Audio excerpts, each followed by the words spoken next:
Hello my dear students, कैसे हैं आप सब। उम्मीद करती हूँ आप सब अच्छे होंगे। मैं आरती आपका स्वागत करती हूँ आरजी इन एजुकेशन वर्ल्ड पे। स्टूडेंट्स, हमने स्टार्ट किया है चैप्टर 1, जिसका पार्ट 1 हम पिछली वीडियो में डिस्कस कर चुके हैं। उस वीडियो में हमने डिस्कस किया है meaning of macroeconomics and emergence of macroeconomics as a separate branch. Okay, तो आज के वीडियो में और इस वीडियो में हम डिस्कस करने जा रहे हैं same chapter 1 introduction part 2। Part 2 में हम डिस्कस करेंगे difference, how macro economics differs from micro economics, कि मैक्रो इकोनॉमिक्स माइक्रो इकोनॉमिक्स से कैसे अलग है, कैसे डिफरेंस है। इन शॉर्ट, संक्षिप्त भाषा में, इन इजी वर्ड्स में आपको बताऊं तो इसका मतलब ये है कि हम difference between macro economics and micro economics आज की वीडियो में डिस्कस करेंगे। सो स्टूडेंट्स, एग्जैक्ट टॉपिक को डिस्कस करने से पहले हम इन शॉर्ट ये जान लेते हैं कि हम पिछली क्लास में +1 में हम 11th क्लास में हमने इकोनॉमिक्स का फर्स्ट पार्ट, जो कि माइक्रो इकोनॉमिक्स के नाम से जाना जाता है, वो हम पढ़कर आए हैं। तो उसके बेसिस पर हमने क्या पढ़ा था बच्चे, 11 माइक्रो इकोनॉमिक्स में हमने पढ़ा था कि माइक्रो का मतलब होता है छोटा। माइक्रो का मतलब क्या होता है, छोटा। जो एक इकोनॉमी की एक ऐसी स्टडी होती है, इकोनॉमी की एक ऐसी स्टडी होती है जिसमें हम इकोनॉमी के एक पार्ट को स्टडी करते हैं, जैसे कि an individual, A firm, an industry, ठीक है। और एक इंडस्ट्री, एक फर्म, एक इकोनॉमी के एक इंडिविजुअल पार्ट को ही हम स्टडी करते हैं माइक्रो इकोनॉमिक्स में।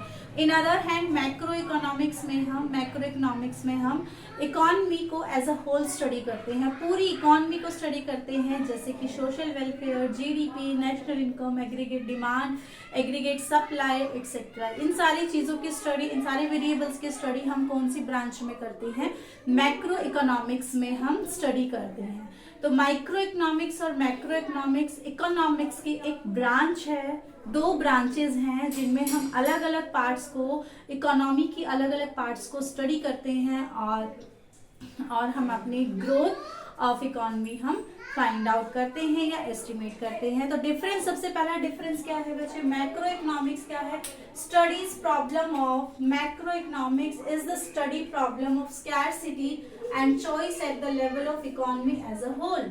कि भाई हम स्कैरसिटी एंड चॉइस, जैसे कि इकोनॉमिक्स में क्या होता है कि इकोनॉमिक्स में हम रिसोर्सेज स्केयर्स हैं, रिसोर्सेज दुर्लभ हैं, और उन्हीं स्केयर रिसोर्सेज को परफेक्ट चूज करके हम अपनी नीड्स को सेटिस्फाई करते हैं। तो स्कैरसिटी और चॉइस की जो प्रॉब्लम है उस हम किस लेवल पर स्टडी करते हैं, economic as a whole. Then microeconomics study problem of scarcity at the level of an individual, एक इंडिविजुअल लेवल पर, a household, a firm और एन इंडस्ट्री लेवल पर हम माइक्रो इकोनॉमिक्स में study करते हैं। Then economic variable, macroeconomics variable such as aggregate demand,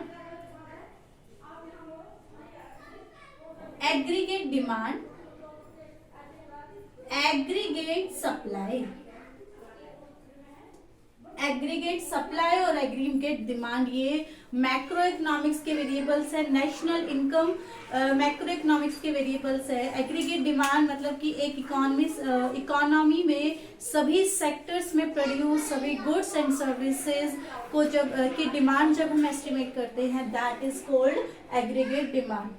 इन other hand aggregate supply, कि भाई प्रोड्यूसर साइड से एक इकोनॉमी में सभी सेक्टर्स में प्रोड्यूस गुड्स एंड सर्विसेज, सभी गुड्स एंड सर्विसेज की सप्लाई क्या होती है, एग्रीगेट सप्लाई। मतलब कि all sectors included, all goods and services are included in aggregate supply and aggregate demand. Microeconomics में हम कंज्यूमर्स की डिमांड स्टडी करते हैं, ओनली कंज्यूमर्स की डिमांड, और प्रोड्यूसर्स की सप्लाई हम स्टडी करते हैं। ओके, डिग्री ऑफ एग्रीगेशन क्या है, it involves the highest degree of aggregation, AD is derived from the entire economy. पूरी इकोनॉमी में जो एडी डिराइव करती है, मतलब एक हाईएस्ट डिग्री एग्रीगेट्स इन्वॉल्व होते हैं मैक्रो इकोनॉमिक्स में, and micro economics involves the limited degree of aggregation. Micro economics में लिमिटेड डिग्री ऑफ एग्रीगेशन होता है, मैक्रो में हाईएस्ट डिग्री ऑफ एग्रीगेशन होता है। टूल्स, मैक्रो इकोनॉमिक्स में aggregate demand and aggregate supply tools के तौर पर यूज किए जाते हैं। वहीं in other hand microeconomics में demand and supply as a tool हम यूज करते हैं। मैक्रो में aggregate demand and aggregate supply as a tool use किए जाते हैं। माइक्रो इकोनॉमिक्स में demand and supply as a tool use किए जाते हैं। ओके, बेसिस अजम्पशन क्या होता है? मैक्रो इकोनॉमिक्स में ये एज्यूम किया जाता है कि जो माइक्रो वेरिएबल्स हैं, माइक्रो वेरिएबल्स कांस्टेंट हो जाते हैं, और इन अदर हैंड मैक्रो इकोनॉमिक्स में ये एज्यूम किया जाता है कि सारे माइक्रो वेरिएबल्स क्या हो जाते हैं? कांस्टेंट हो जाते हैं। वही क्या है माइक्रो इकोनॉमिक्स में एज्यूम किया जाता है कि जितने भी मैक्रो वेरिएबल्स हैं, macro variables like aggregate demand, aggregate supply and national income, ये सारे क्या हो जाते हैं? कांस्टेंट हो जाते हैं। ओके, तो अदर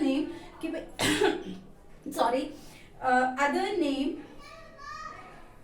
माइक्रो इकोनॉमिक्स और मैक्रो इकोनॉमिक्स को हम किस और नाम से जानते हैं? ये मोस्ट इंपॉर्टेंट टॉपिक है बच्चे। एमसीक्यूज में एग्जामिनर हमसे पूछ लेगा, 1 मार्क्स में हमसे पूछ लेगा कि मैक्रो इकोनॉमिक्स को किस और नाम से जाना जाता है। Macroeconomics is also known as income and employment theory. Macroeconomics is also known as income and employment theory. Okay, microeconomics is also known as price theory. Okay, macroeconomics को हम इनकम एंड एम्प्लॉयमेंट थ्योरी के नाम से जानते हैं, और micro economics को हम प्राइस थ्योरी के नाम से जानते हैं। ओके स्टूडेंट्स, ये था इस पार्ट में हमने डिस्कस किया difference between macro economics and micro economics. Okay students, तो मिलते हैं नेक्स्ट वीडियो में। तब तक के लिए पार्ट 1 और पार्ट 2 अच्छे से देखिए, कॉन्सेप्ट को समझिए। ओके स्टूडेंट्स, तब तक के लिए बाय बाय, टेक केयर।